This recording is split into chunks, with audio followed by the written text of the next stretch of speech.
이번 형사소송법 개정안을 놓고 뒤늦게 논란이 된 게 또 있죠. 민주당이 공소기각 사유를 확대하는 조항을 마지막에 갑자기 추가를 했습니다. 뒤늦게 이를 알게 된 야권에서는요, 펄쩍 뛰었습니다. 그리고 바로 이것과 연관지어서 강하게 의심하고 비판을 하고 있습니다.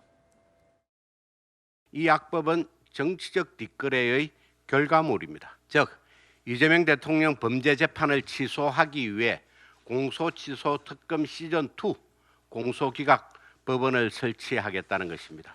흉한 거 하나를 넣었더라고요. 퇴임 이후라도 감옥에 안 가는 플랜 A라면 어제 조정식 국회의장이 얘기한 연임 개헌을 하겠다는 게 플랜 B고, 그리고 이렇게 공소기각 판결을 넓히자는 게 플랜 C입니다. 어떤 한 사람의 이익을 위해서 돌아가고 있는 것이 아닌가라는 적어도 의심을 불러일으키거든요. 공소기각. 자, 지금 한동훈 의원 이렇게 주장하고 있어요. 결국에는 이재명 대통령과 관련된 재판을 중단하기 위한, 이른바 방탄을 하기 위한 그런 의도다. 이런 식으로 지금 설명하고 있는 건가요? 이건 근거가 있는 건가요? 맞습니다.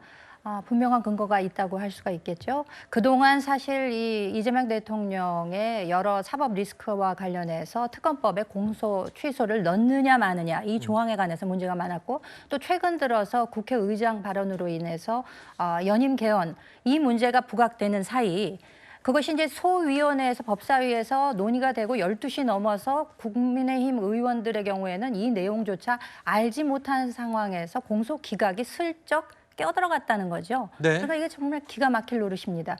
기존에도 공소기각 사유가 있게 되면 공소기각을 하게 됩니다. 이제 그런 네. 경우 매우 예외적인 경우라고 할 수가 있는데, 만약에 이제 검사가 어떤 함정 수사를 했다, 이런 경우 위법한 수사가 될 수 있겠죠. 네. 내지는 피의자가 뭐 사망을 했다든지 이런 경우에는 공소권 없음이 되기 때문에 자동적으로 이제 공소기각이 되는 경우가 있습니다.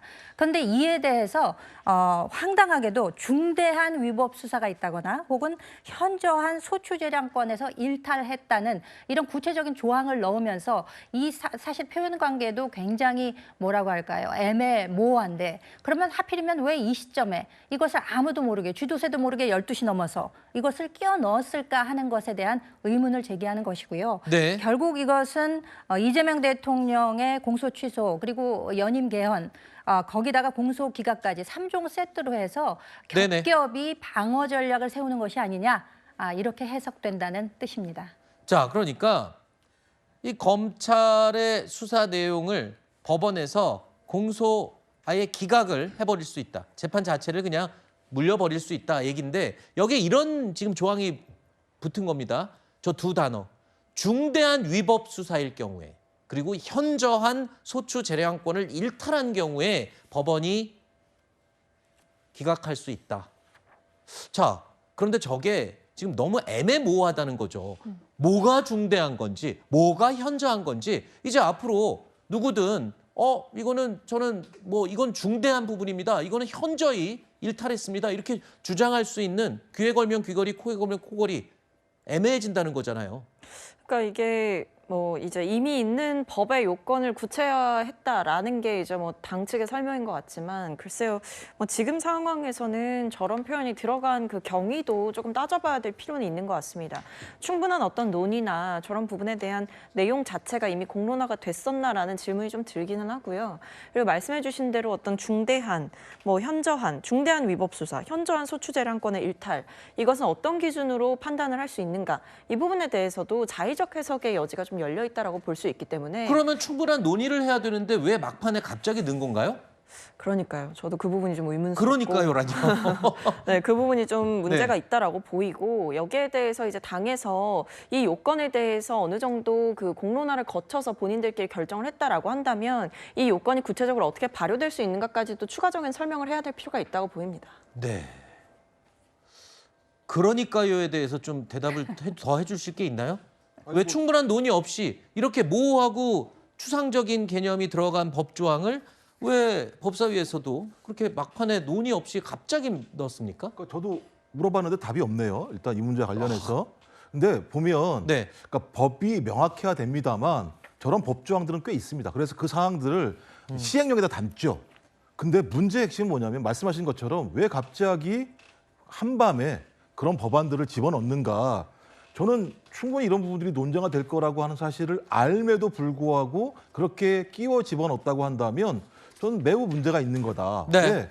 법률이라고 얘기하는 건 모든 국민들에게 해당되는 사항입니다. 그럼 네. 모든 국민들이 이 법률의 개정을 통해서 어떠한 이익과 어떤 불이익을 당하는지에 대해서 소상히 알아야 되는 것이고 네. 그것을 대의에서 토론하는 곳이 국회라는 공간이거든요. 네. 그럼 이 국회에서 이런 부분들을 충분히 토론할 수 있도록 해야 되는 거죠. 저는 뭐 현저한 이런 부분들 같은 경우는 이후 시행령 과정에서 말씀하신 것처럼 충분히 담아내서 법적인 명료성들을 만들어내야 된다라고 생각을 네. 하는데 이런 논쟁이 됐으니까 네. 민주당이 할 얘기는 없는 거죠. 이 부분과 알겠습니다. 근데 저거는 사실 문제가 큰 게 첫 번째는 공소 취소, 공소 기각 판결은 하여야 한다로 돼 있어요. 네.